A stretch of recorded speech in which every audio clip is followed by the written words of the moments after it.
Hi, welcome back. We're going to continue our discussion again on average value.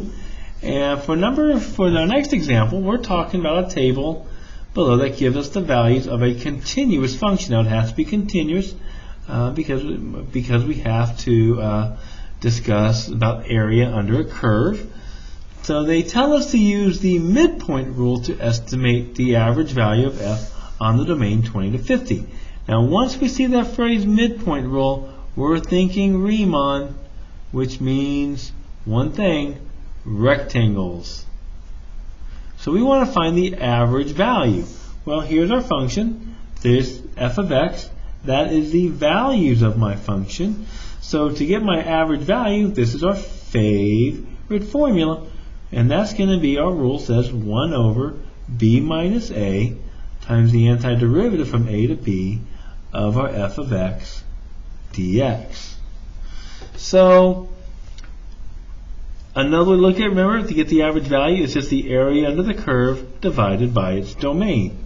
And if we were to write it out using our numbers, we would go, our domain comes from 20 to 50, there's our a and our b, so 1 over 50 minus 20 from 20 to 50 f of x dx.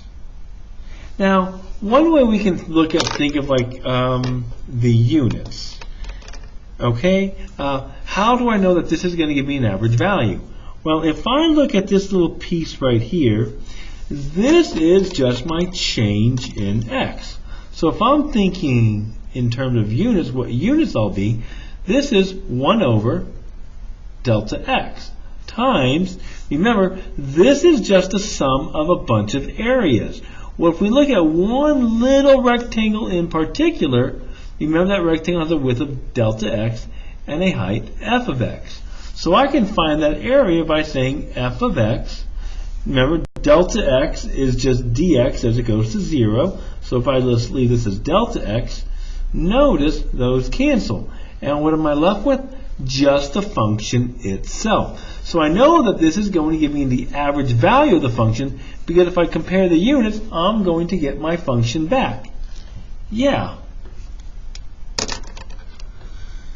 So we're going to go ahead and solve this. This, of course, becomes 1 over 30 times the integral from 20 to 50 f of x dx.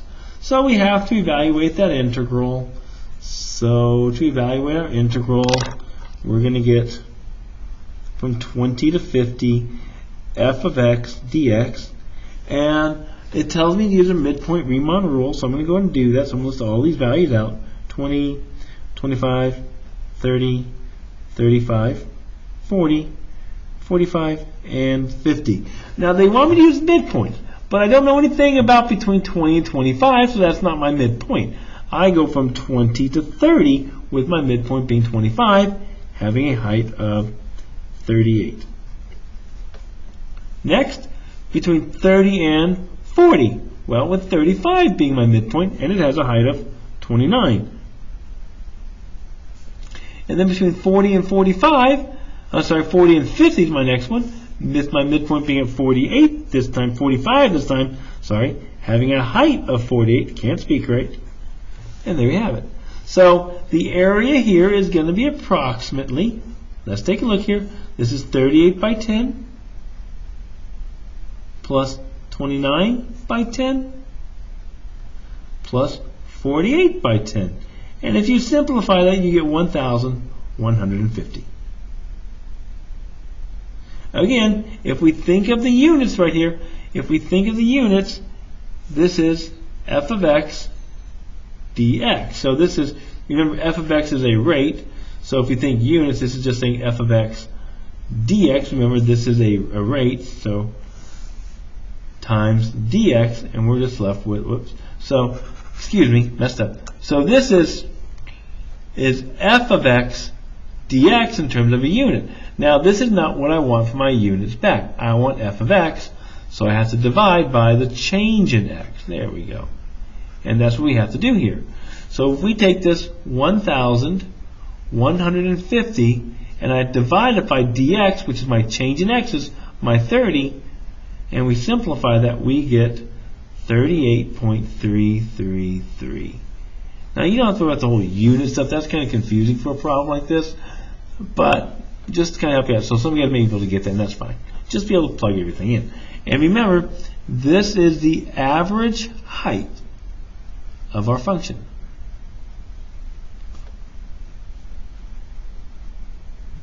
Right there. All right. So let's take a look at one more example here. Maybe two. We'll see how we can do.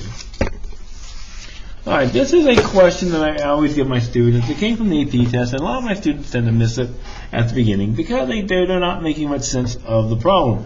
They're saying in a certain city, the temperature after T hours after 9 a.m. is modeled by this function.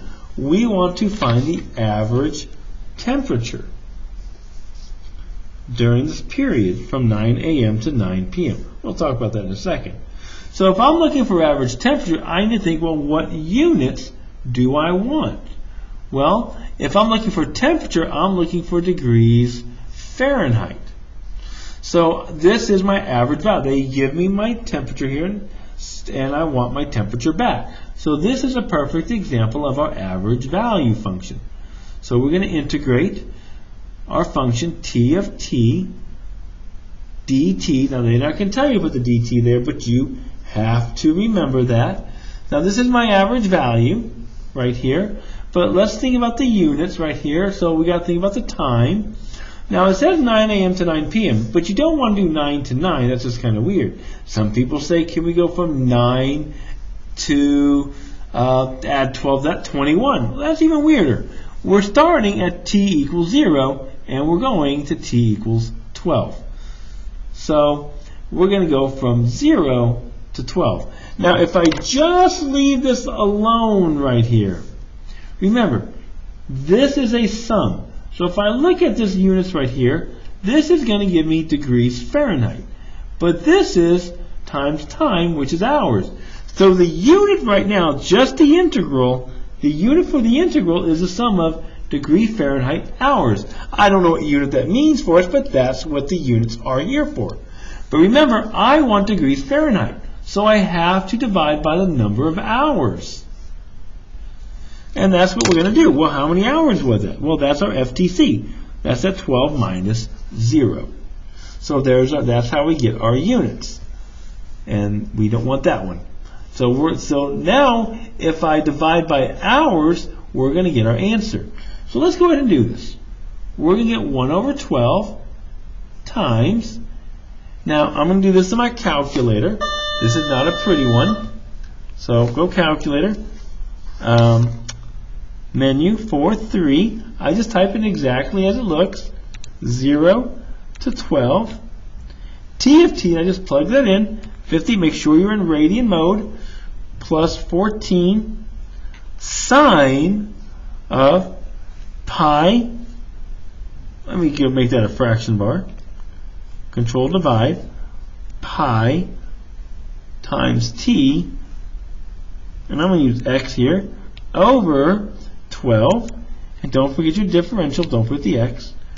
I press enter, and it can be something really weird. I'm just going to simplify that as a decimal, and I get to 706.952. Now remember, the units, some people think, if you forgot the 12, you're saying, yeah, the average temperature is 706 degrees Fahrenheit.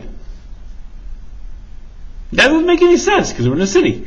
So this is, remember, the unit here is degree Fahrenheit hours. But by dividing it by this 1 over 12, that's hours, those cancel.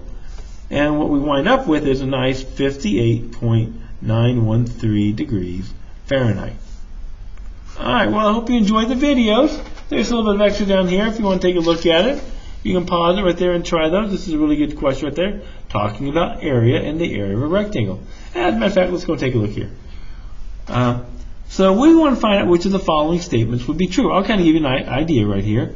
Remember, this is our average value. Average value, remember, was this, our fave, or f of c, was equal to 1 over b minus a times the area from a to b, f of x dx. So if I simplify this, I can get the area from a to b, f of x dx is going to equal f of c times b minus a. Well, already this is going to be true because that's my rule there. But then they say, what about f of b times b minus a will be equal to less than the actual area? So what if I found the area from b? So if I find the area from b, well, if I kind of look at my graph right here, here's a, here's b. Remember the area is actually this part.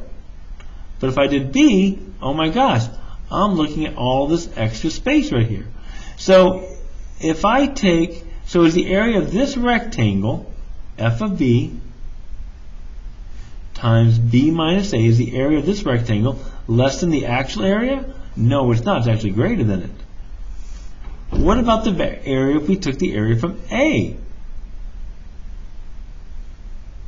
So if I go from a to b, here's the area at a, so there's f of a. If I draw my triangle here, notice the area is less than it, so that's not going to be true. And of course, we already told this was true from that one example right there. Alright, hope you guys had some fun. Enjoy the videos, and I'll see you guys later. Bye-bye.